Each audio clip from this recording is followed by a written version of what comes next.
Okay, good morning. Jay here, smarthelping.com. We have the oil and gas well model we were working on Monday. We're going to keep doing it. Probably start to structure some of the monthly detail today. Before we get into it, remember check out more financial models, templates, and tools at smarthelping.com. The oil and gas well model will probably put in the startup bundle and you'll be able to buy it. I don't know how I'm going to price it. We'll see how it goes, but it'll be in this bundle as well. And remember, you can buy everything I've ever built for $9.99 on the whole site.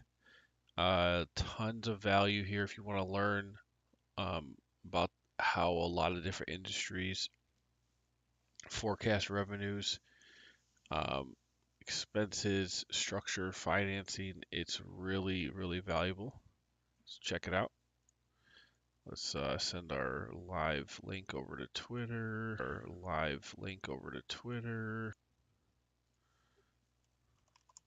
Financial modeling, oil and gas. Okay, so we left off. We're having an option for up to 46 tranches of drills. So what this involves, the super high level is the oil or gas company pays for drilling. They drill a bunch of wells. They figure out some rate of success. The successful holes are then developed into wells. The oil or gas is extracted. The oil and gas company has to probably pay royalties to the landowners, and then they sell whatever they get, and that's how they make money. We're trying to do a fairly simplified version, but still enough to make where you can pull levers that make sense to get a general aspect of what the economics are going to look like here. So to do that, we've got um, each tranche you can define when the drilling starts, how long you drill for.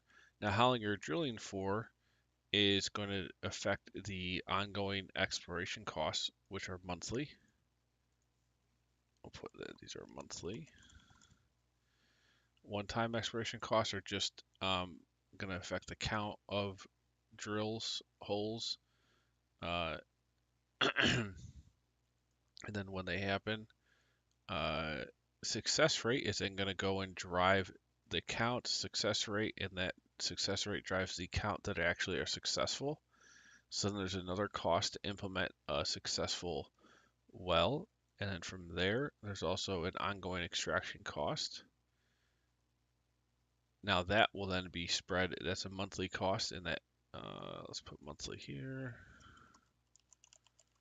This is a monthly cost that spreads over the length of production periods in months. We've got also selling price per unit, expected units produced from the on each successful well, how much each unit is sold for. This will be then evenly divided over this as well.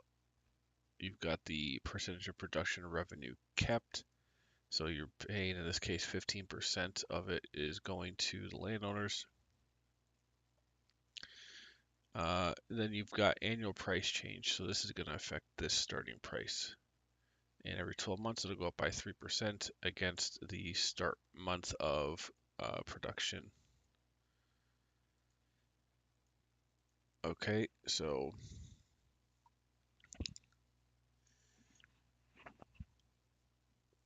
I'm actually going to put the average to 7 years. Say 84 months.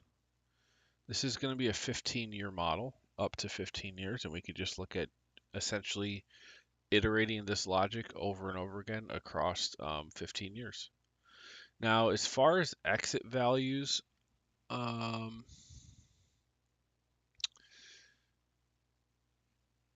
let's look real quick. This is not a huge deal, but we kind of want to see. So exit value of oil and gas company. Okay, it's 5 common trading multiples.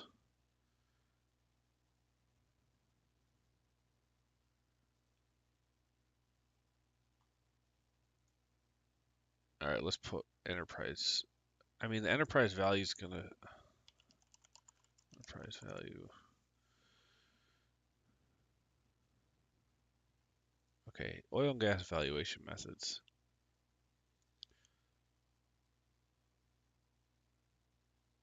Net assets, this kind of cash flow typically referred to as net asset value helps us identify the value.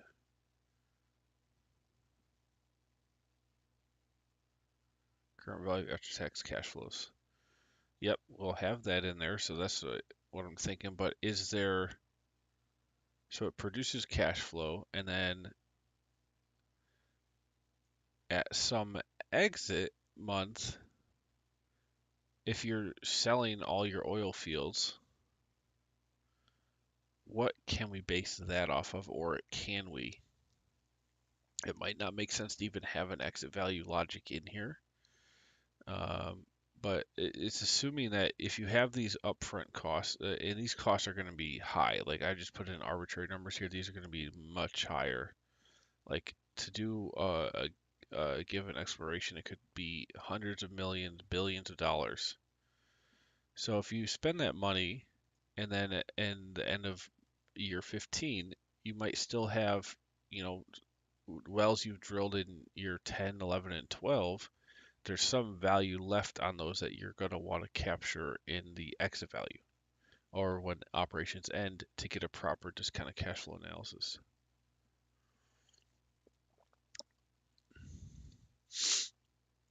Because we don't want to just, I mean, we could just run the model forever, like 200 years, and just discount the present value of all of that, but it's more efficient just to pick an end month. We'll do 15 years and an option for exit value. Now, the question is what makes sense? Because this is very tricky because you have ongoing wells. Hmm.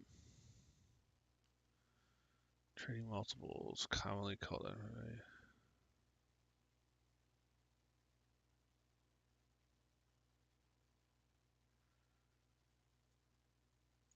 A lot of EBITDA stuff here.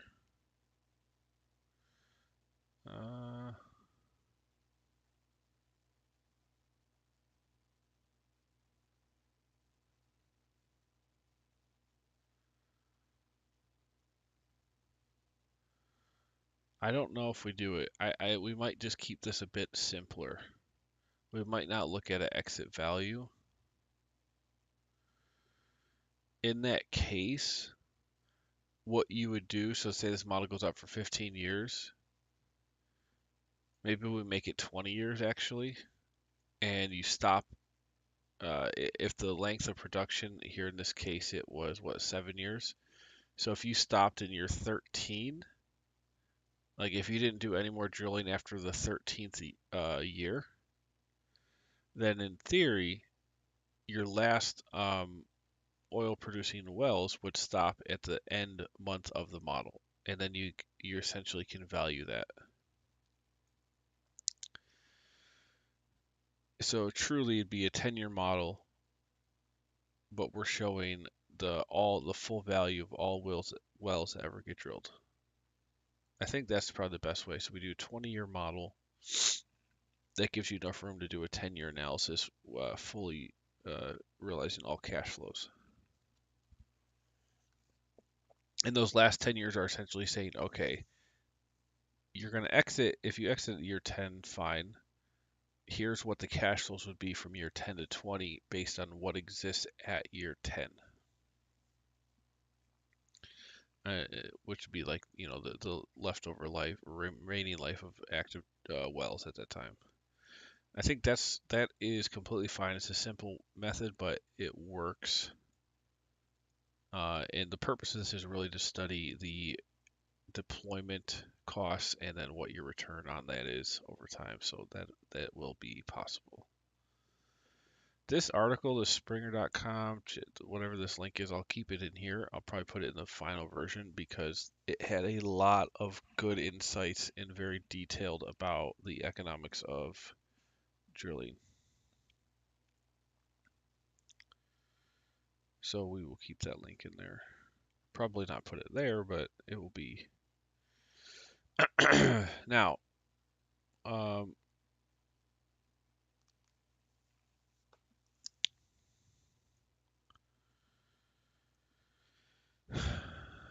let's think here. So let's do an example. Let's put an actual number in here. Let's say you're doing 5.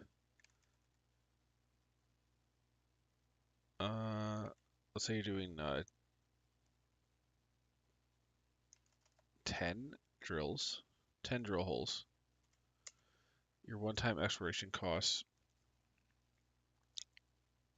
And this could be example cost schedules. Put this at the end.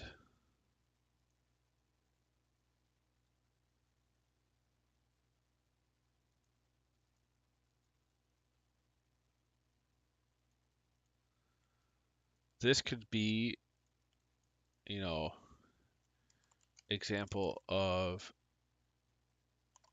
initial drilling costs.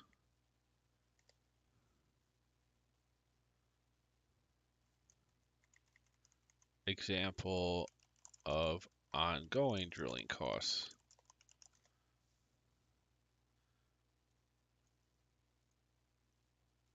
Example of initial well implementation. Example of ongoing well costs. So these are of successful wells. These are of just the initial drillings. And item cost.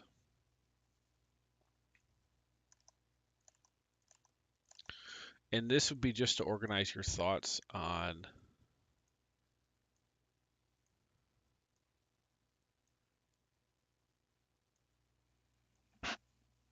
what numbers actually go into these fields here. And you could list it out here just so you have a reference if somebody was like, well, what does this involve? Well, the example of initial drill we think costs this. Here's all the items, here's what they cost, and here's ongoing items and their cost. So you can have a reference for what's driving those numbers. I think this is good to have. This won't go anywhere, and the reason why is because you can potentially have different costs for every single drill well. So, and we can't put that many schedules. Just wouldn't be efficient for modeling. But I think it is good just to have at least an example schedule for each input that you're going to have.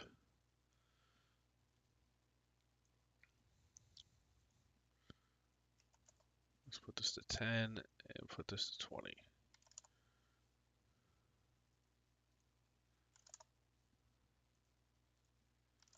So we're consistent here. All right, so you can do a bunch of items. We'll actually do one low, so we could do, you can add more if you want without a difficulty.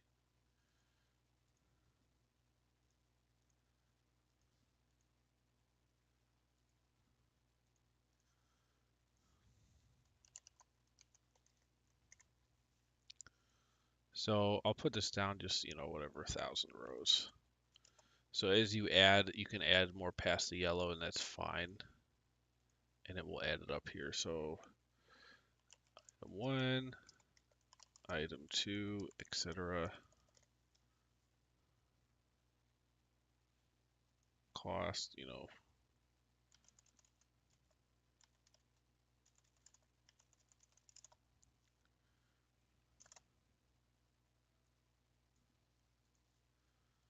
let's give these a format. I like this format without space here.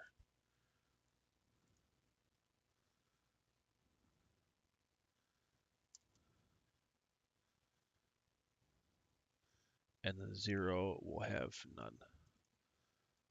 Perfect.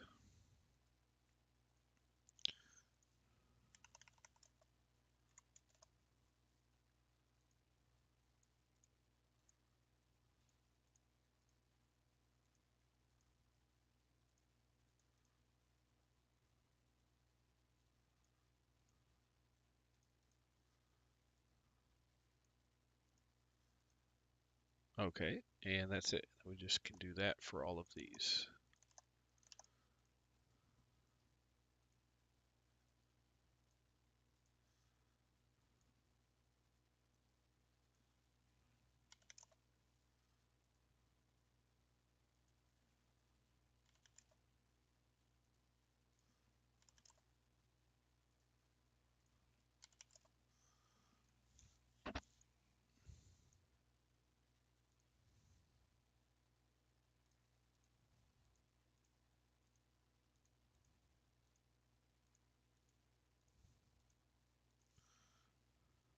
Oh, can't lose our formula.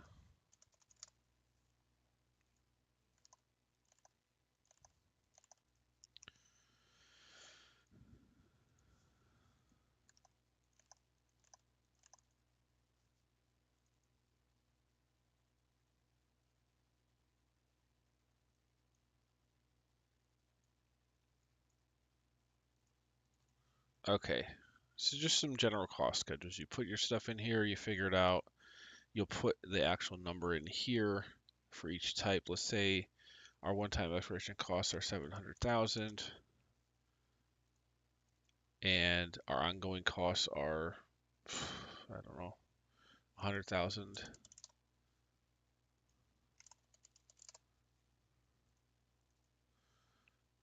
We're going to do 10 every time we do this. We'll do 10, and we're going to just do it every 3 months. We do 10 more. But remember, we're going to stop at month 120.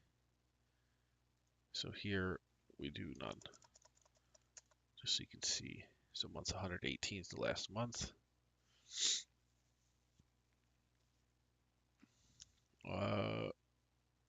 All these need to be formatted.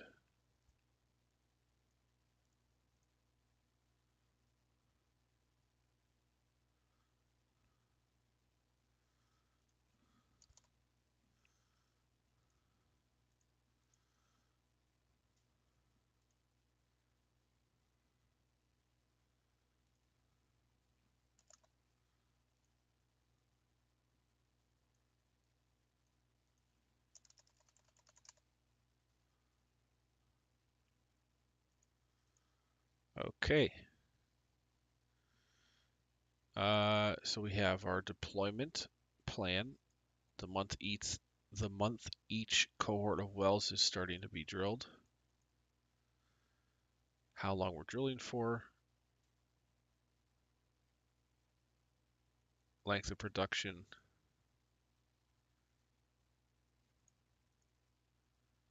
How many we're drilling. Success rate. I believe we can start modeling this. Again, it's going to be a high-level model which will be useful for quick analysis. And I'm trying to include enough granularity so you can fit everything that's essential to figuring out the cash flow. That's the goal here.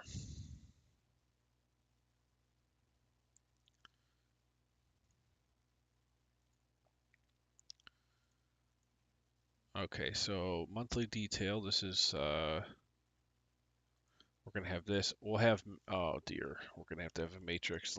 Let's just think about how we do this. So first of all, let's remove that to,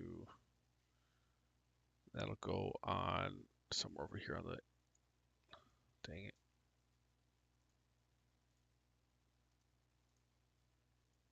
Okay.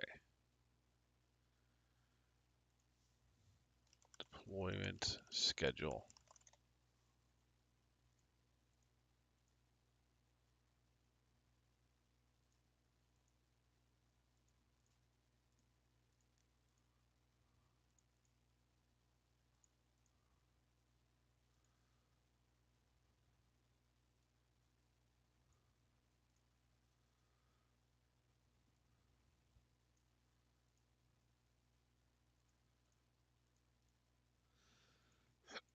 Perfect. Now, what do we need to know about, we're going to have to know timing. We're going to have to do each cohort separately.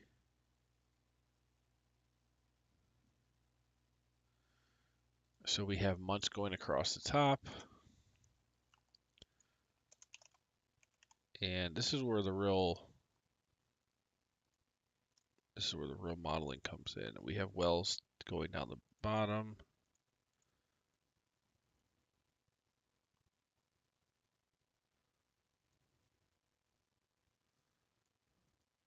And these are cohorts of activity.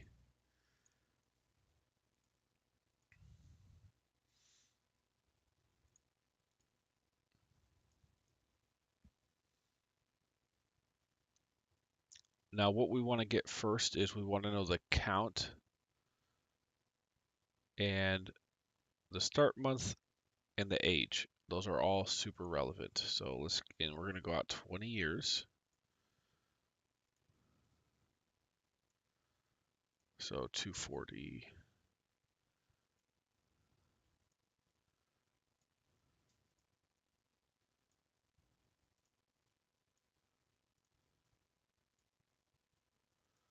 Okay. And also, I almost forgot, we'll do a year up here too. The year's not relevant, but we'll put it up here just because.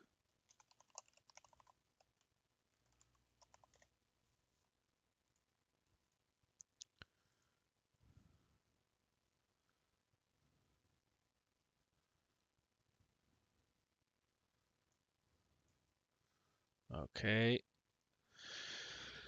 Uh, Now, where was I?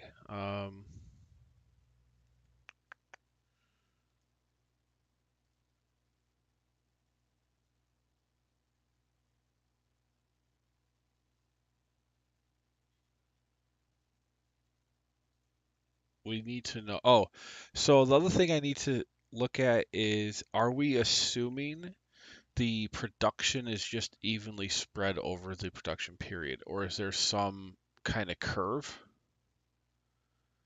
And I don't know. So let's look. Like, is there a curve? Is there a production curve over the life of an oil well? Or is it straight line? Is it, well, let's just ask that. Typically, there's a fixed amount of oil and gas that the well will provide over its lifetime, and each day the well produces, the remaining uncovered amount decreases. A decline curve. It sounds like it's just a linear curve. The average lifespan of an oil or natural gas well is 20 to 30 years. However, new technologies are being developed to find ways to extend the lifespan. Wow, so that's the whole length of the model. Okay, what about this curve? Let's look at the curve here. The oldest method using for predicting the future of oil and gas production. In theory, they apply to most wells in the industry. Once an oil and gas well has been completed, its maximum production level can be attained within days or weeks. After this level has been reached, transient flow period, there's a decline in production usually caused by a loss of reservoir pressure. Okay. Very important here because we do want to see if it goes up to max and then the amount produced goes down, then the rate at which let's say we think the whole well can produce 1 million units, the when those units are produced is going to like follow this curve. So let's look at what this is.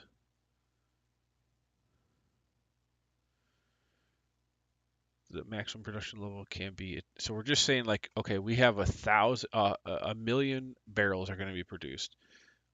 These curves will tell us the percentage of production that happens over time. So here in this case, the first 8 to 10 years, you have, well, maybe the first 6 years, you're above 200 here. And then the last, 20 years, you're below 200. So it falls fast and then kind of slower. Let me read more here. This is definitely going to be relevant because that affects how much of it when you're collecting the cash. This is very interesting to model too. So typically there's fixed model. Okay, our decline curves are one of the oldest methods used for producers. Okay.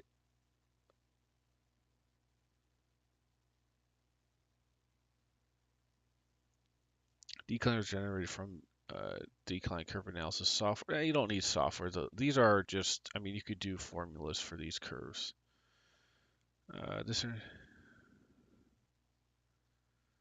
Right. It will determine the value of the mineral land because of the time value of money. If you collect a lot here, you need to know when you're collecting the cash to figure out what it's worth today. The analysis of well depletion discounted future cash flows. Yep, just exactly what I was saying. For oil and gas, however, it's especially important when estimating the cost of buying or leasing mineral rights, paying royalties owners, and understanding the economic impacts of acquiring other assets. 3 basic types of production declining models. The models are exponential, hyperbolic, harmonic. These models were first developed by the models show trend lines that best fit the production profile of a well indicated by a production rate. An exponential decline is the most common type of decline seen in conventional oil and gas. Okay, this is the one we're using then, exponential. So it'd be this one.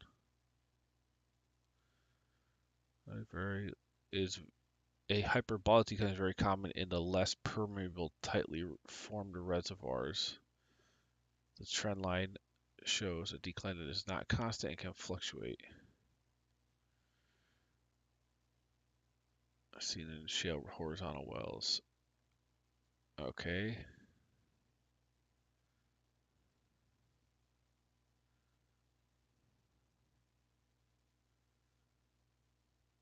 Now, we could actually allow the user to define the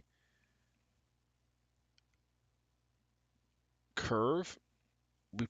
I could probably do that on a well deployment basis. So there's two ways to do this. One, make it so you can pick the curve. Well, there's 3 ways, I guess. Pick the curve that applies to each row individually. Pick the curve that applies to everything. And allow for up to the 3 options. You could define this as applying to everything, this or this, or just pick one of these and apply it to all of them without the option to change. So we're going to model this here. This is very, very good. We will source this as well.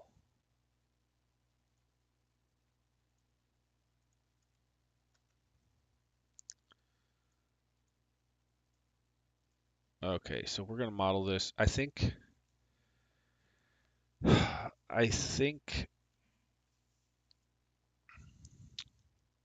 curves. Thinking about what we want to do. Like I can have an option that says,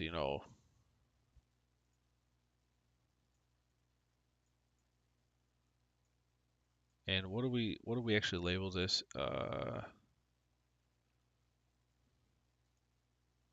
Decline curve.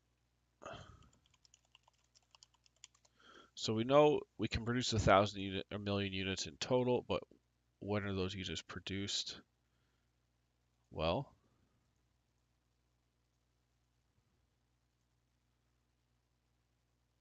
exponential hyperbolic harmonic.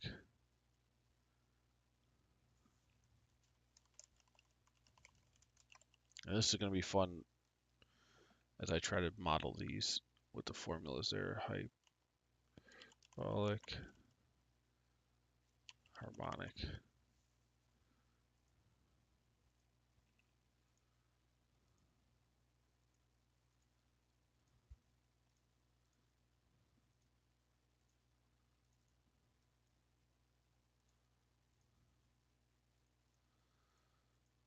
Right, so you could select in theory,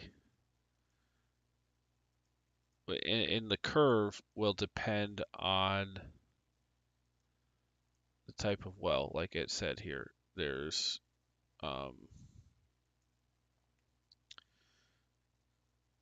we'll just put that right in here.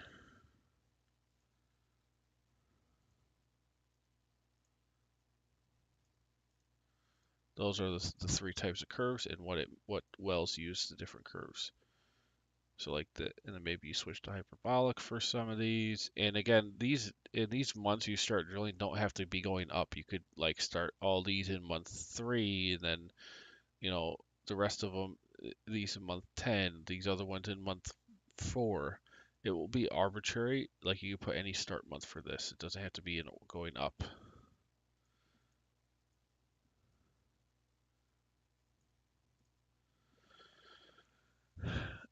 Okay, so now we gotta do these curves.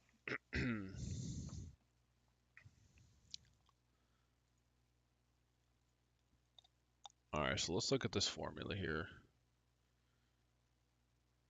Hyperbolic.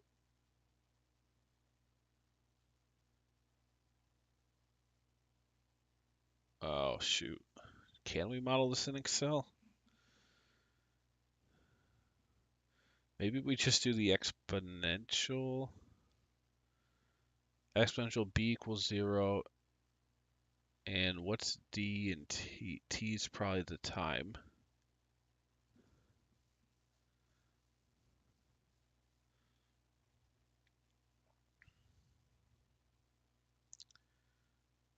B is 0.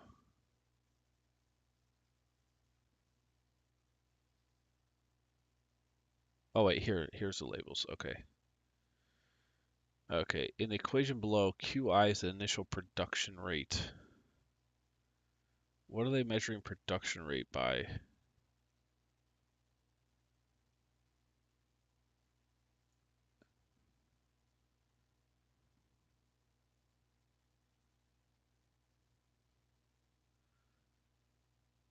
BOPD, what's that?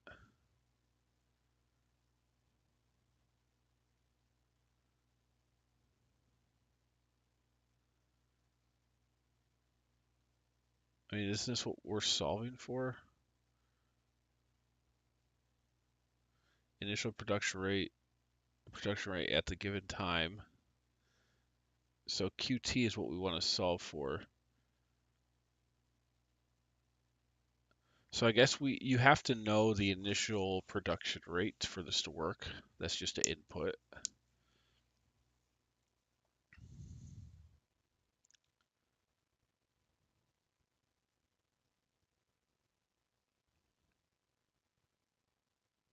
Okay. This is what we're solving for. Time, initial decline fraction. Is there any insight into the initial decline fraction?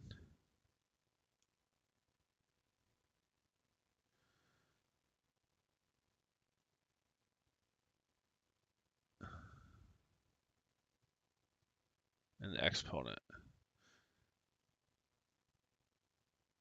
Okay. Okay. We're going to go to something called ChatGPT and see if that can help us.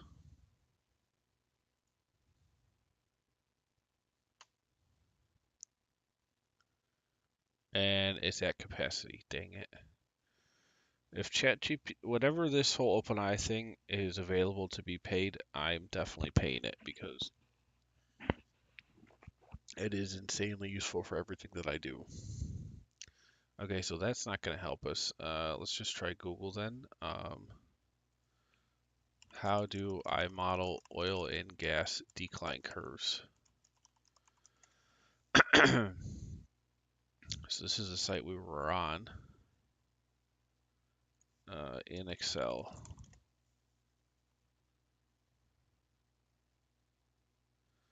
This looks like something. Monzo.com makes GANs great again. Yeah, you know what? I'm not going to say again because they never were. Okay. Welcome, Welcome. in addition, curve. Essentially, what we're doing is this time natural gas see the decline math. with the gas aspect to it as well. And the next plot we use is a cumulative gas production versus cumulative I need to see the curve math though. production, and then I have the here time associated with each of these values in months, and then I also have the monthly rates in barrels per month. So I've plotted our data on here, and I've also put in our forecast line. This is the same procedure I've used in the natural gas. I'm using the rate time forecast or ARPS relations to do this. Not much different than rate time forecast. Is that a function native to Excel? Let me see. No, that's got to be an add-on or something.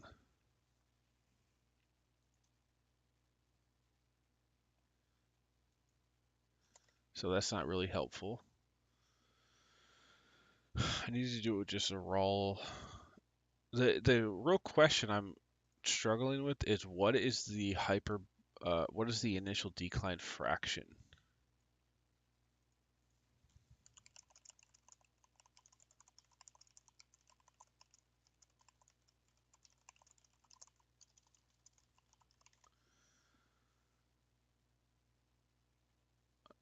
Okay, look at this. So decline lost reservoirs. Any help from the chat guy? Oh wait, oh, that's spam. Okay. Let's see. Golden rule decline curve analysis.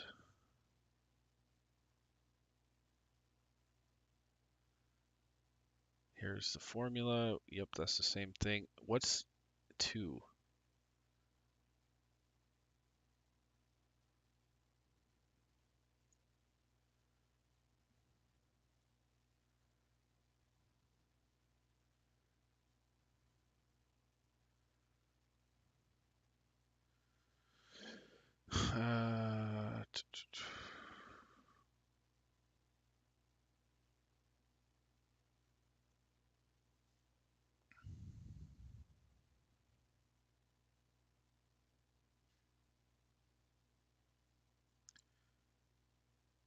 Even if I could just get the exponential one.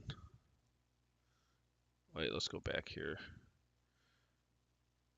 Because the hyperbolic, it says b, so b just has to be, you can define it, but it has to be less than 1 or greater than 0. And harmonic has to be 1.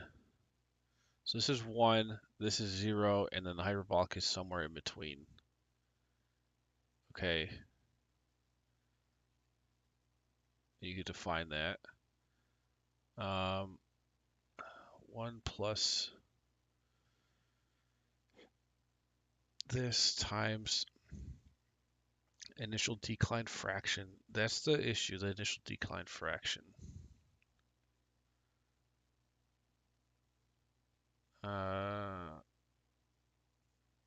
Yeah, this one. What is it? DI.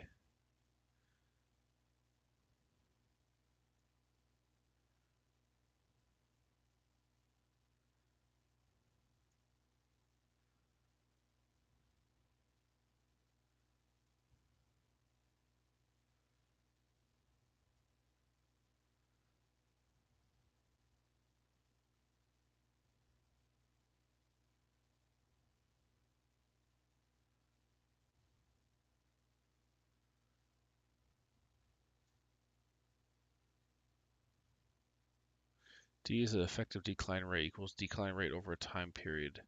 This is decline often quoted across software decline graphs, such as software may, at the user's discretion, report nominal decline. Is a proportion of which the production rate reduces over a given time period. Wait, we know this though.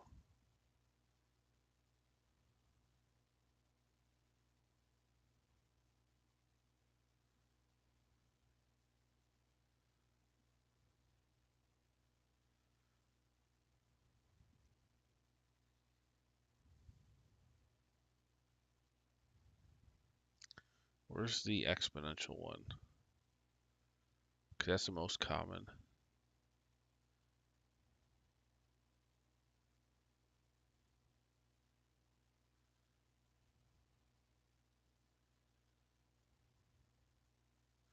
Here. Since B is zero, equation 1 can be rearranged as, okay, perfect. This is so much easier. Yeah, okay. This is what we're going to do. And it said this is the most common anyway.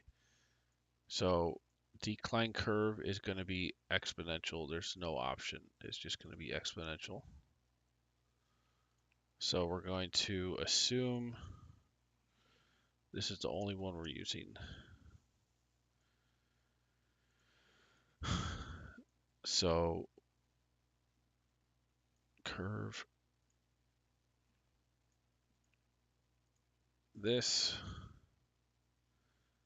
right?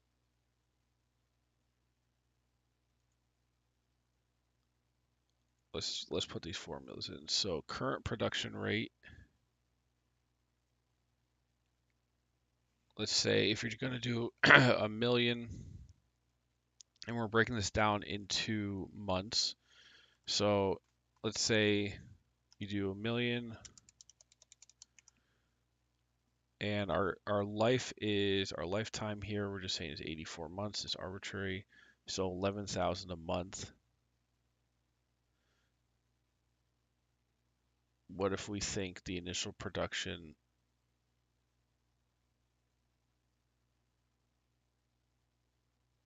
or the initial production rate at the start is 80,000. 80,000 barrels per month.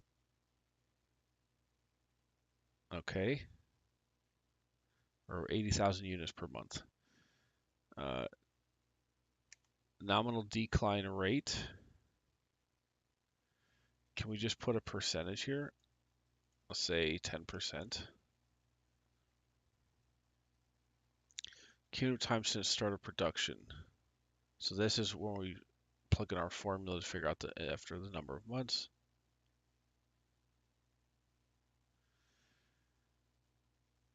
Okay, and I'm going to do a graph of this to make sure it makes sense. Okay, so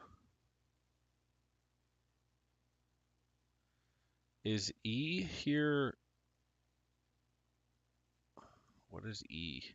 There's no E in this.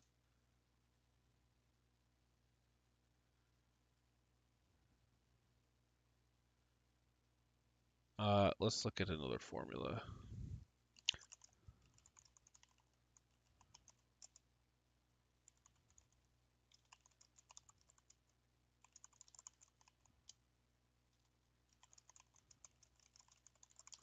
Let's try this. I didn't like that guy.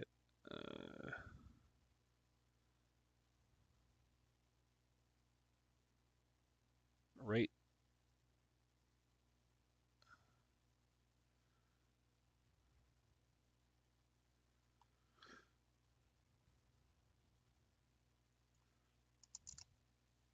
Let's try this.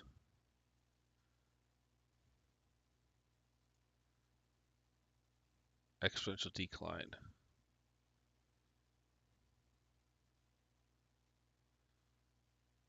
Okay.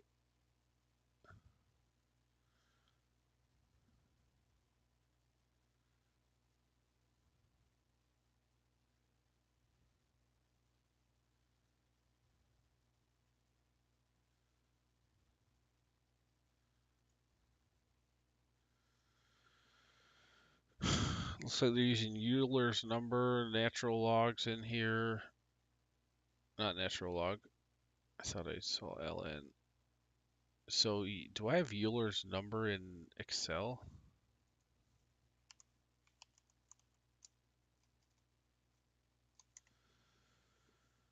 Oh, I need this in Excel.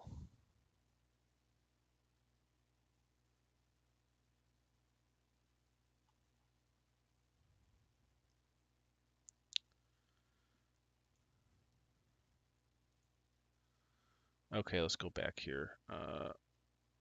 Let's try. These are all the same. This is all the same guy. Is he the only one that does this?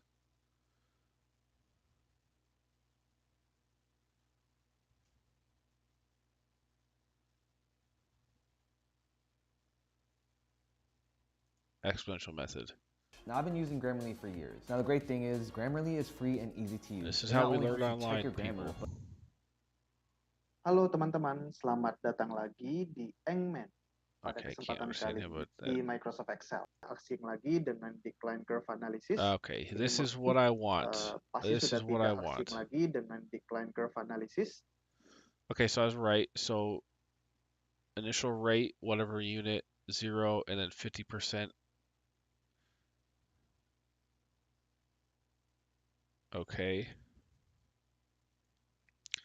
So I have initial rate and then 0. So this is... And I'm going to be clear on what initial rate actually means in this case, which I don't know yet.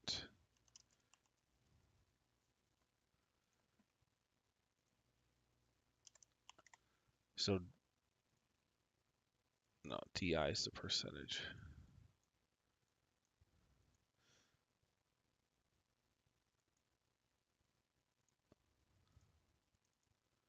Okay, so 3 variables. Ini merupakan salah satu metode untuk memprediksi atau memforecast production dari suatu sumur. Ya, general formulanya adalah seperti ini, di mana QT adalah production rate pada waktu ke T, ya. Kemudian QI adalah initial production rate And maybe atau we can laju do these alir other two if mula-mula. I understand the first B one. ini adalah decline exponent. DI ini adalah initial decline rate. Dan I really just harmonic need to see the kita bahas formula. di diskusi membuat eksponen mula ini menjadi lebih simple, menjadi seperti decline rate dikali waktu. Kasus exponential decline sehingga, nah seperti apa produksi hari 2021, let's say laju alir kita mula-mula adalah 1000 barrel oil per day. Nah kita pengen tahu bagaimana profil produksi di kemudian. So whatever I put in for this number is the amount, and I'm measuring this on a monthly basis over 84 months. So month 1 is going to be this, and then it declines over the total time. But it needs to reach 1 million. So I don't know how it knows what to see here. Kemudian hari. Misalnya saya ingin membuat profilnya bulanan ya teman-teman. Jadi saya ingin buat di sini mulai dari Februari Like how does it know when 2021, we're out? kemudian Because it let's has to know say saya the mau max. forecast terus sampai Desember 2023. Oke, ini harusnya tinggal di drag. Oke. Yeah, I can't understand Nah, this guy, but untuk I can bulan-bulan at least see berikutnya the bagaimana? Tinggal kita formula. buat formulanya sama dengan initial production rate 1000 dikali ikuti rumus yang ini, EXP, eksponensial, buka kurung, minus, kita tekan decline rate-nya 50% per tahun. Oke. Kemudian karena kita ingin Okay, so I have, and this is in our matrix we're in, we'll have the life of each one. So we have this over time. We have the start. Will be whatever number we define here, which is going to be another input on this. We have that. Then the formula, what was he doing? Equals this times EXP of the 10%, negative 10%. Okay. membuat profil bulanan, sementara decline rate-nya adalah tahunan, kita cukup membagi angka decline rate ini dengan 12 karena 1 tahun ada 12 bulan. Dan jangan lupa Now, untuk why is he divided by membuat 12? angka kita buat dolar lah ya. Is it because that's the yearly rate and he's getting it to a monthly? So if this is already a monthly,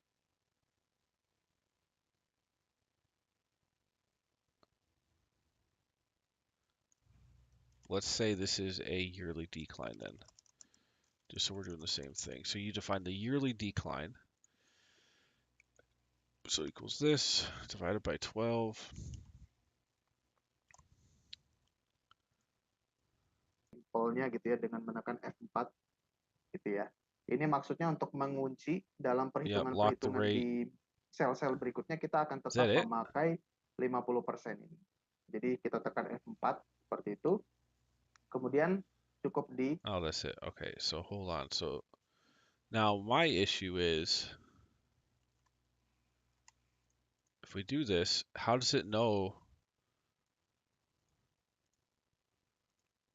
Don't you need to define the total amount of gas that's in there? Like every well's a different size. I mean, this is, let's sum up this column.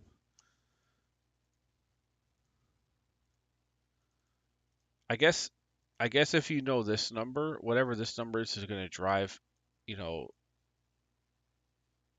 whole thing. So if and this is just going to keep declining. I guess this is why they say they last a while. I mean, we're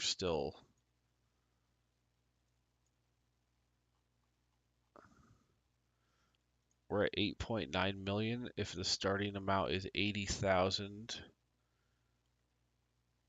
per month, let's say it's 40,000 per month.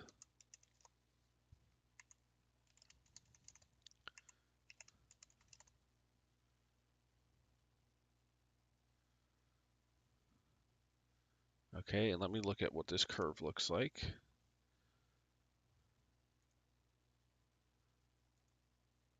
I'm not fully here yet on this. I'm not fully... Okay, it looks like it's a perfect curve. That's what we want to see. Question is, how do we know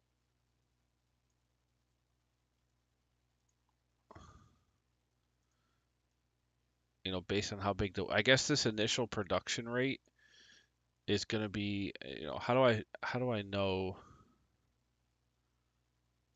tekan 2 kali atau di drag saja gitu ya untuk Let's see profil here. di bulan-bulan berikutnya. Nah, di sini kita tahu bahwa di 1 Desember atau di Desember 2023 yang So he's got an awalnya annual kita punya decline. produksi 1000 akan What I don't know, because I menurun can't pada understand his 23 yang awalnya language, kita is this 1,000? Is that per day? Because what I want to figure out is I need to figure out the actual total production. So if they're doing 1,000 per day, that's 30,000 in month one. I guess you just multiply the rate by the number of days in the month. But no, that's so in January they're doing 1,000 a day, February they're doing 950. But how? But this isn't calculate. You can't just sum that up to get the total. You would have to do another calculation. Like if I start at 2,000 in month one, this whatever I guess this rate defines. Hold on, this needs to go over here. So this rate will define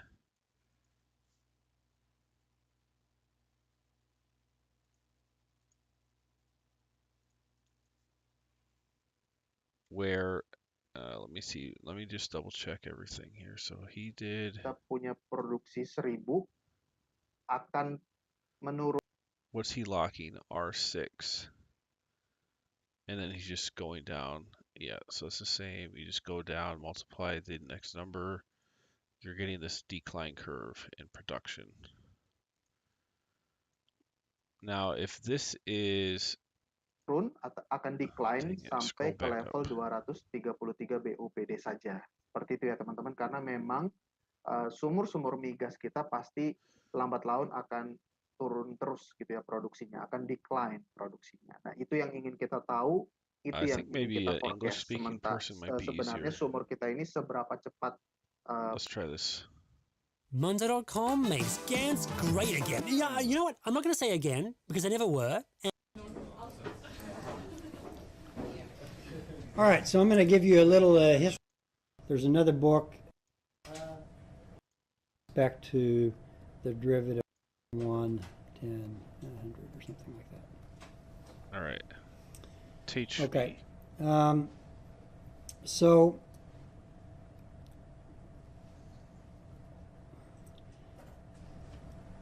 let's just sketch our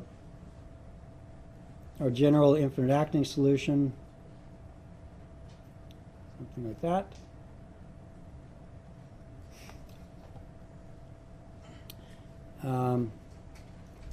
Kind of linear, radial.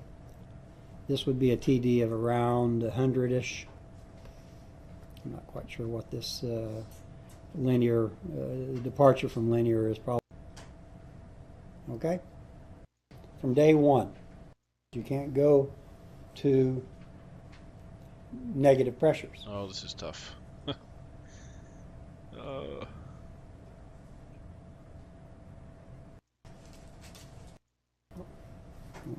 And the other transition, Okay, this is what I want. log 1 over log time.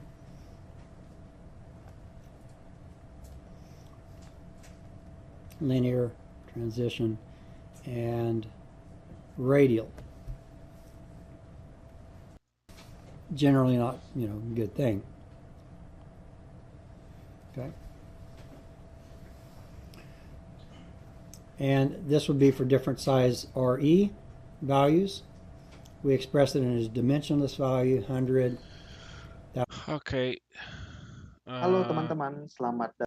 Okay, we're going to get a little simple. We're just going to do exponential, not worried about the other curves. This curve is great. This makes sense. The shape. The question is, how do we translate that into actual produced units? And I guess the initial flow is something you have to calculate based on the initial pressure, and that will I'm assuming that's defined based on all the specs of the well. Now, how do you determine the yearly decline? I don't know. Like, how do you determine the yearly decline of a well production?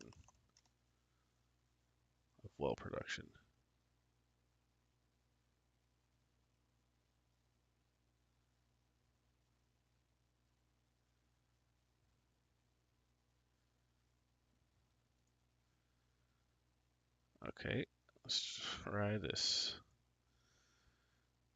One to understand the units of measurement used in measuring oil, gas, and natural gas liquids are units of barrels. Is 42 gallons. Okay.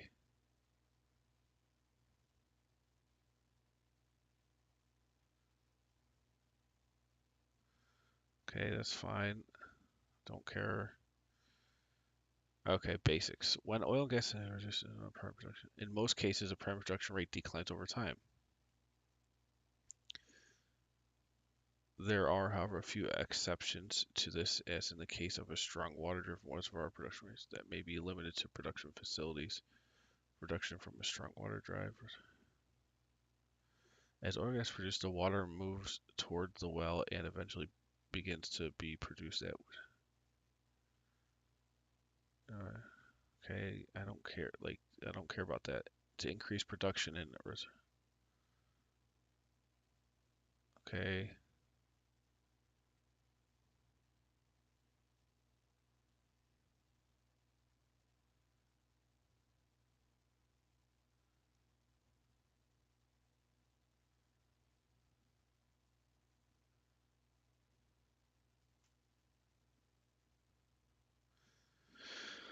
The oil gas production secondary tertiary recovery projects to increase until some point, regardless of whether a well is under primary secondary tertiary.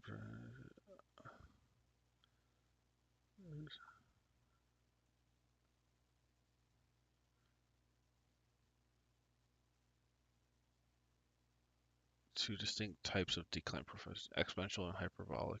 In exponential decline, the rate of decline is constant as time progresses. The other decline profile observed is known as hyperbolic. The decline rate is seen to decline as time progresses.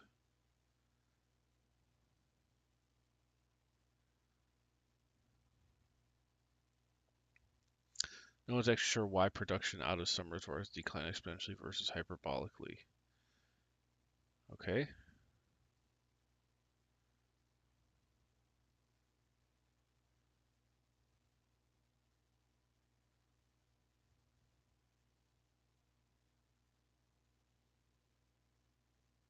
Any curtailment flow rate will invalidate these. Okay. Yep, we know our curves. Okay. Yep, we're doing that.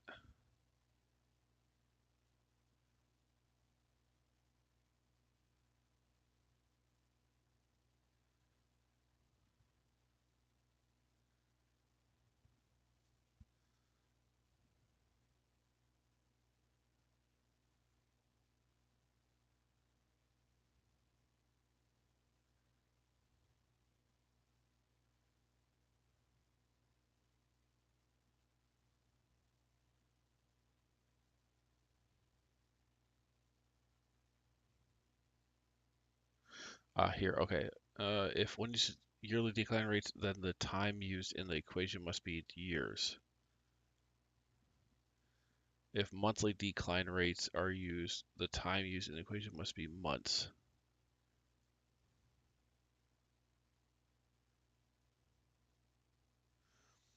Okay.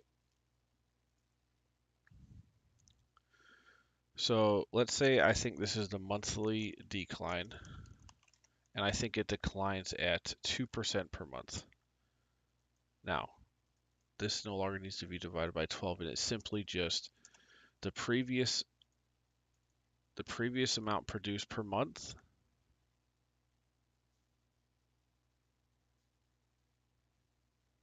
times exponential negative C19, this percentage.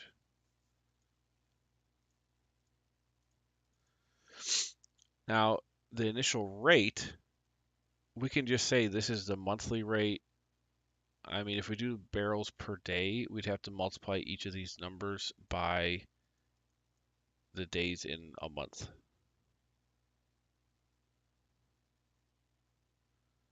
And then here, we're producing. Let me just look up. Okay, so this was helpful. Given an initial production rate of 120 barrels per day and an exponential decline rate of 8% per year.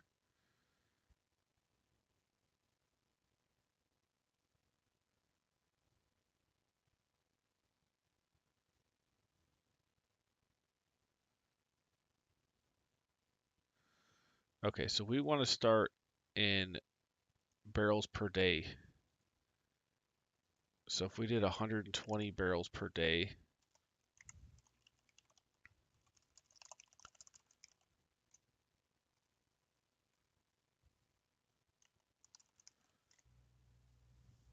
or if it was gas, whatever else you measured in per day, it's 120. You would then have to multiply this by, let's say, an average every month has 30 days. So then your total is this, right? You're doing this much per day in month 1, this much per day in month 2, etc. You're declining at 2% per month. In this case,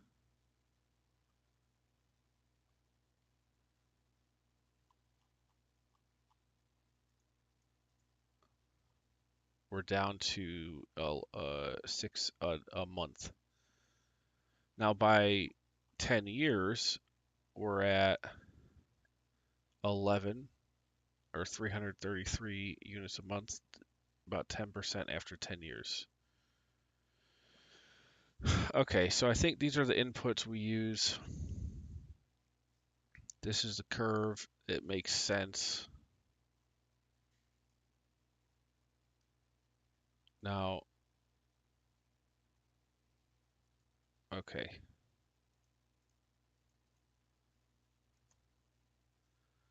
Okay, so let me see if there's anything else here. I guess the main thing is you just figure the decline rate's just arbitrary. I guess you just measure it from 1 month to the next, figure out what your decline rate is, and then that's what you use for the rest. And your barrels per day, again, that's something you have to measure and estimate, and then based on those, the barrels per day and the percentage, you forecast your production.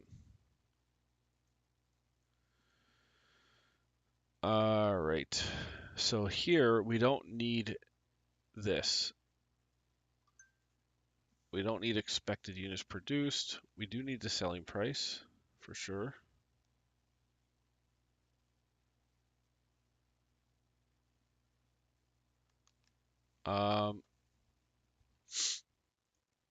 We need on the average for these wells drilled, we're going to say expected production per day. Expected initial production per day. Okay. And then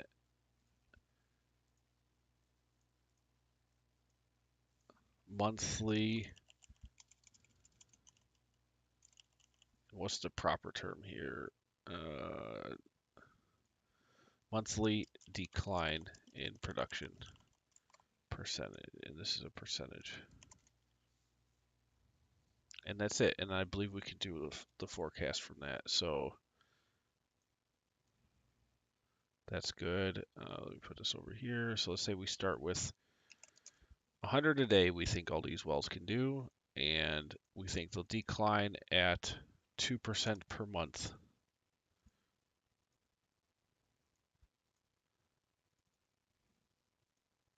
Or maybe 1.5%. So the amount you're producing per day is going down by 1.5% every month.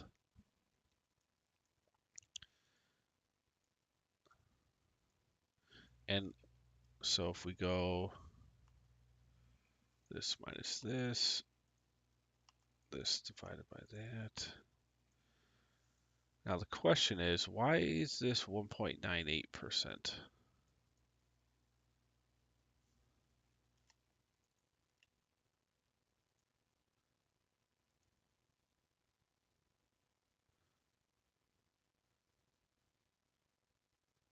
Shouldn't this just be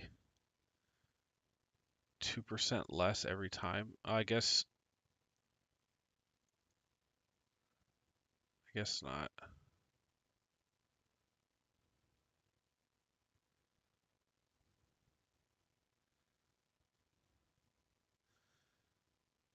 So we're multiplying this times the exponent negative percent.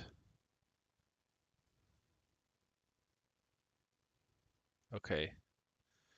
Well, we know our curve makes sense. If we start here, over time we're reducing. Okay. This is fine. This is as close as we're going to get, I believe, to something that resembles a forecast that makes sense in this industry. Now, we have these two. If we get into our matrix here, I need to know the well count. So if this month equals the start month of our deployment, then give me the well count.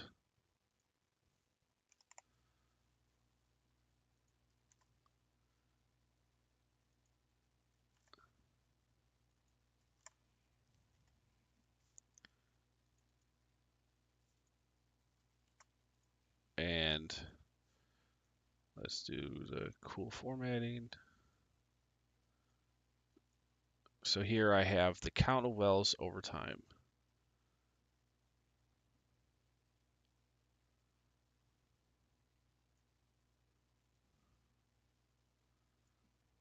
And we might have to think harder about how to do the exit value, and that's fine. We'll get into it. All right, so I'm doing 10, 10, 10, 10. Now I need to know, let's do a space here, count deployed. And remember, there's a difference between count deployed and actual successful wells drilled, so there's going to be differentiation there. This is going to be age.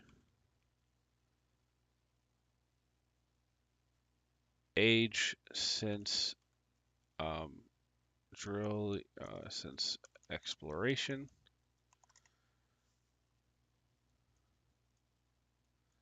Now, this is also tricky because we need two ages. We know the production length. We know how long we're drilling for on average, so there's got to be some timing here. So we need to know the age from this month, and then we need to know the age after this happens. So we're assuming if you start in, let's say, month 4, you drill for 4 months, that's going to assume you drill month 4, 5, 6, 7. So in this case, the age of this that needs to apply to this would start in month 8, would be month 1.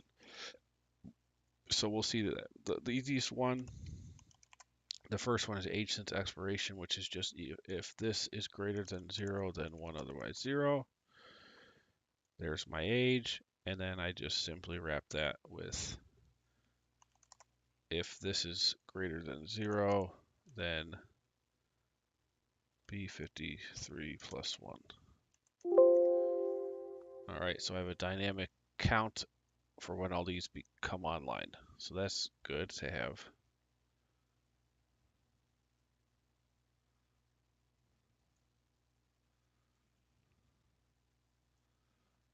All right, I know the age of all the wells at expiration. Now, we need to know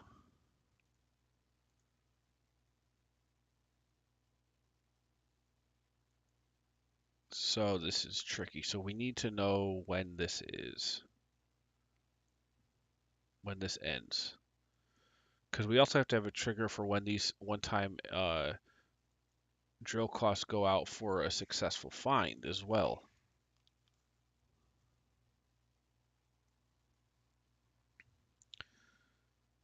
All right. So if I know the age here,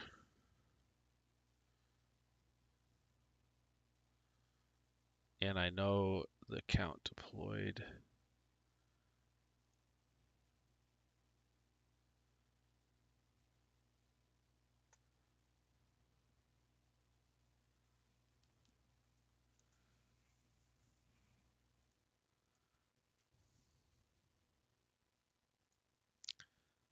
okay.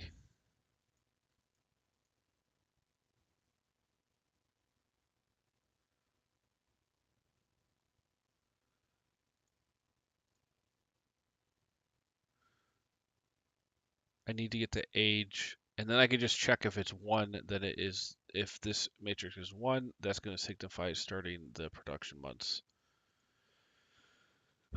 All right, how do I do this? How do I do this?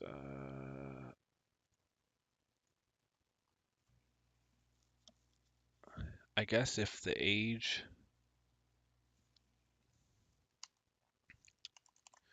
if this plus,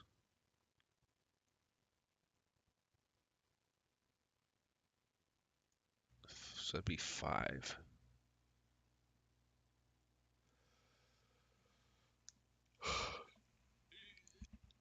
If the drill start month plus that,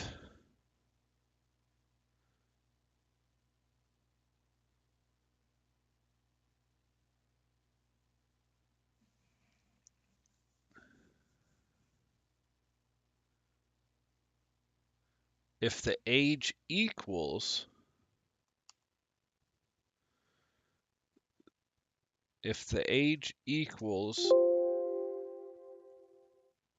the deployment month plus this, then 1. Minus 1, then 1. otherwise 0. And then, what do we got to lock here? C and D. Let's try this. Okay, so in theory, so there, month 4, is that the one I want? Do I want average? If this starts in month 1, so we have month 1, 2, 3, 4.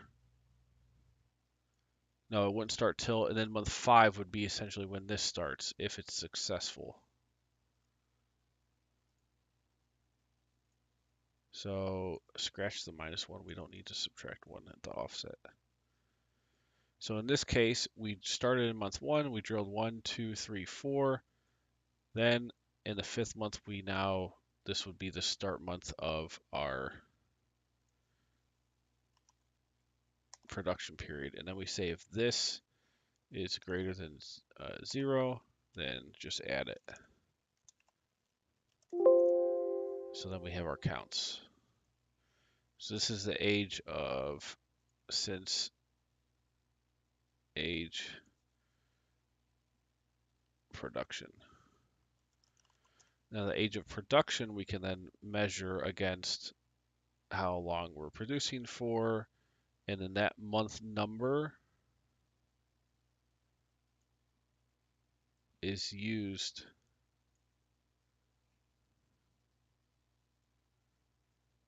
wait, why are these all, why is these last couple, because these are 0 maybe? So let's do one more thing. If C5 is 0, then don't do anything.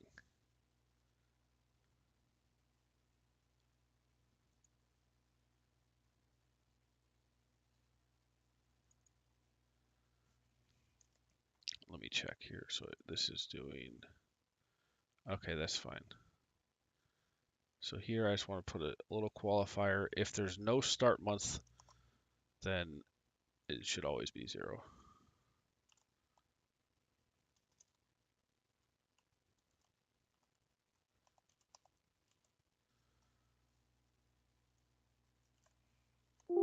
Okay.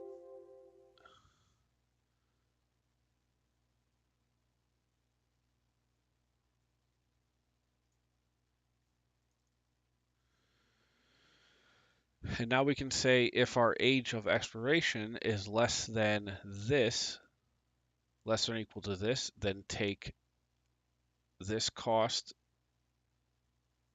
and apply it. If our production age is less than or equal to this, then take this cost and apply it. If our production age is 1, also add this cost. If our drilling age is 1, add this cost for that month. All working on dynamic timeframes. And then for the units produced, we just check if the production age is greater than or equal to 1. Then you're producing this to start.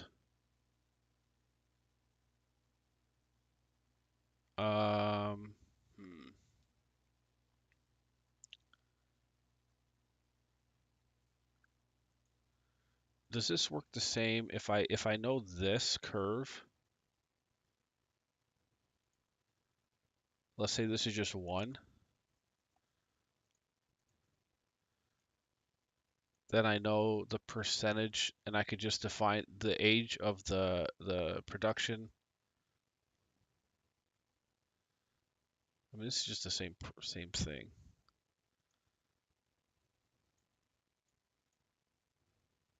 Clear all this out. This is the curve here. So what this is this is actually the same curve I use for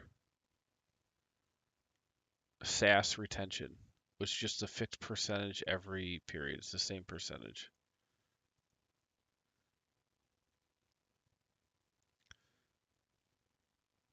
Oh, no.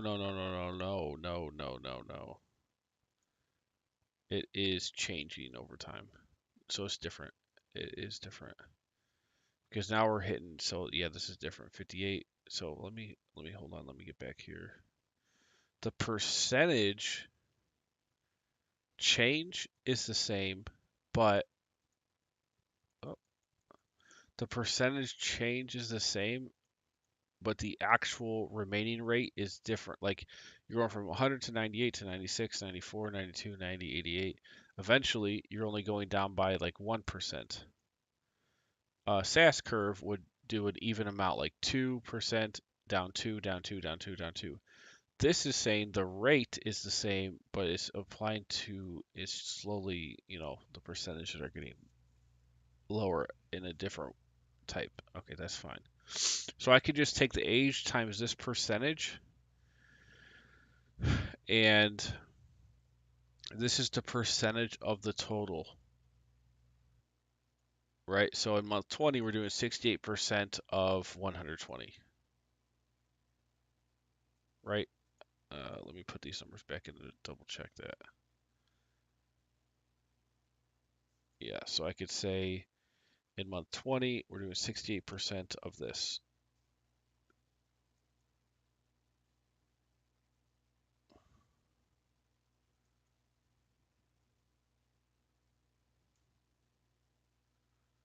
What am I multiplying this by? Oh, this is supposed to be the number. Hold on. Let's think about this. Make sure this has to be right. So, does this make sense that we can apply this as a percentage to the starting amount?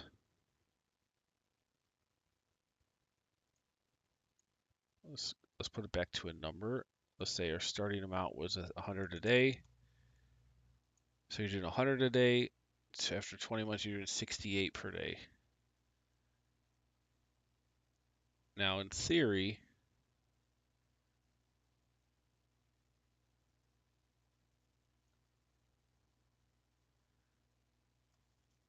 $68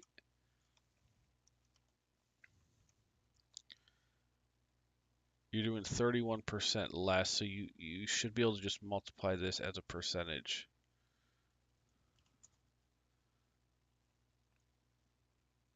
If we start at 100%, you're now doing 68%. Yeah, that makes sense. So we were doing 30 a day. Let's say this was 30 in month 1. Now we're doing in month 20, 21 per day, which is 68% less, right? So you just multiply this times this. Yep. And then that should equal that. Okay. Okay, good. So this is our curve. Get rid of this.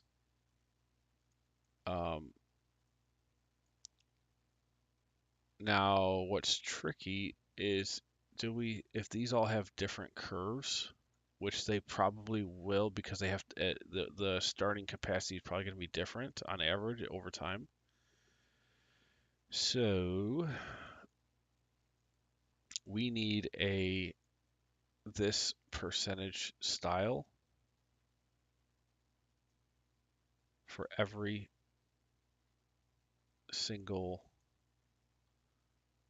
one. So if we go over here, if we put month at the top,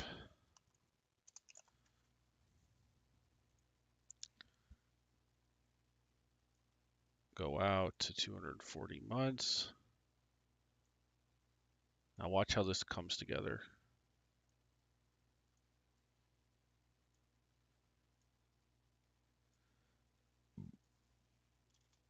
Okay.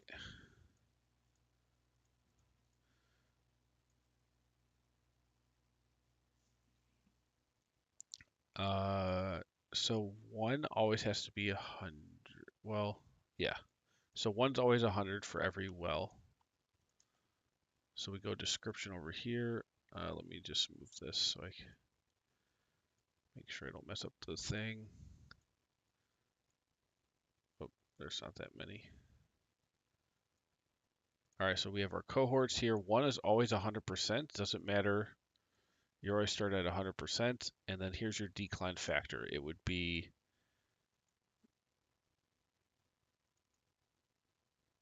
the previous amount times exponent and then the rate. Previous amount times exponent, negative, and then this rate.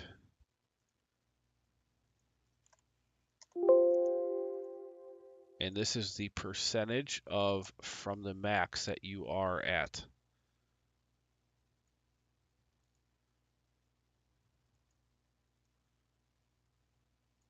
At any point in the life of each cohort of wells.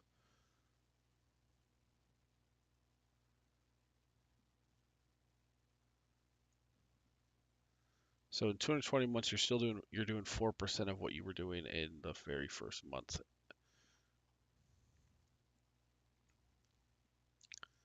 Okay, we don't need this. So here's our curve, and now we can multiply this percentage. And remember, this is the per day amount. So whatever we get, like the percentage times this starting amount, whatever we're doing, we have to multiply by the days in the month. Okay, so there, production age. Okay, I'm gonna stop now because I have a bunch of other stuff to do today, but we'll keep going on this next week probably. Yeah, we will. And now that we have the curve down, the I believe the finance logic down, I think we are good to get this thing really going next week. So we'll see how far we can get then, but it's looking pretty good. And I think having this production curve, decline curve in here is essential to having a model that's usable with oil and gas production. And again, if for whatever reason you want it to be 0%, you can put 0 there, and then on the curve, you can see it would just be 100%. You just use that many barrels per day. Now, I guess you don't need average length of production. This is irrelevant. Now although at what point, so here's a thought, at what point do you stop? Does it not make sense to produce anymore? Like, at what point are the monthly costs more than what you're producing? So we do need a stop month of production.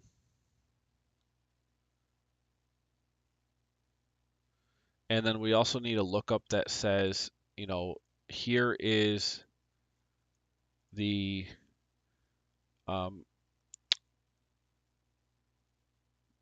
total production decline at end month. And we can simply do a lookup. So we can do an index. Give me what percentage am I at if the age here matches this.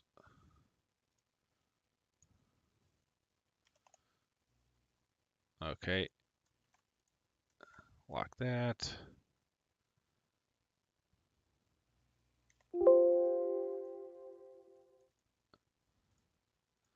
So in this case, we're saying that when we get to 29% of 100 barrels per day, that's when we actually just stop and close the well down.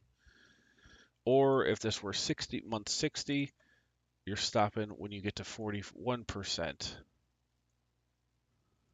Total production decline, or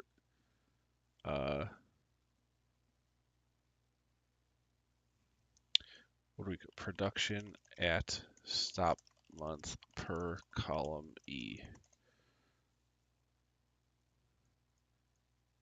And then we could also show that in units per day at stop month. And that would just be this times the barrels. So you can look at it on a case by case. Okay, and that's fine. If error, actually, why are we having an error here?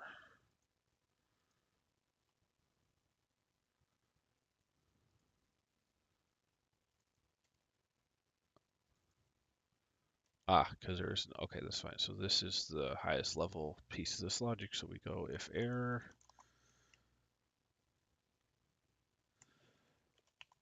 0.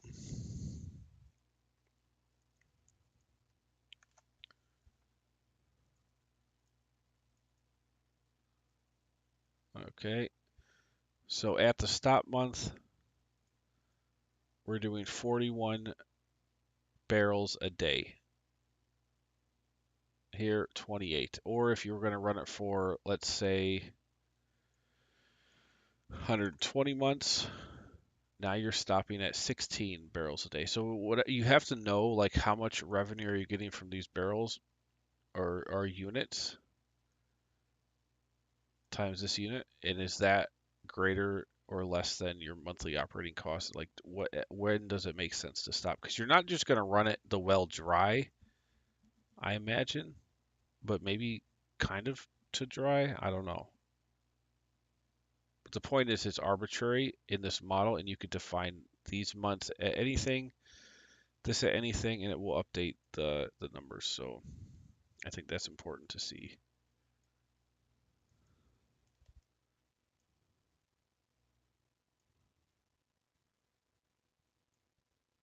I'm just trying to even out these columns.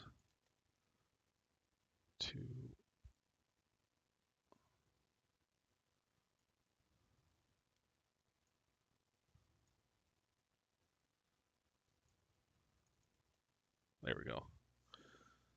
All right. This is pretty awesome. I like what the model is doing. Here's your production curves, decline curves, exponential.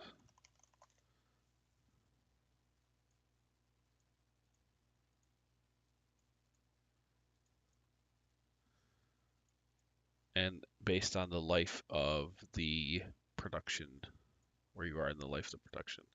Now that will be multiplied by the total count, and the count's also multiplied by the success rate to figure out how many wells there are, and then we multiply that by the production per day times the days in the month. All right, we'll get back into it next week, guys. Hope you had fun, and I'll see you guys later. Check out more financial models at smarthelping.com. You can buy everything I've ever built for $9.99 on the site. Tons of value in a whole bunch of different industries: SaaS, real estate, industry specific. These are all your unique startup models. Joint venture distribution waterfalls, accounting tools, human resource tools, personal finance, Google Sheet databases and architectures for all kinds of stuff, sales pipeline, CRM management, and business valuation.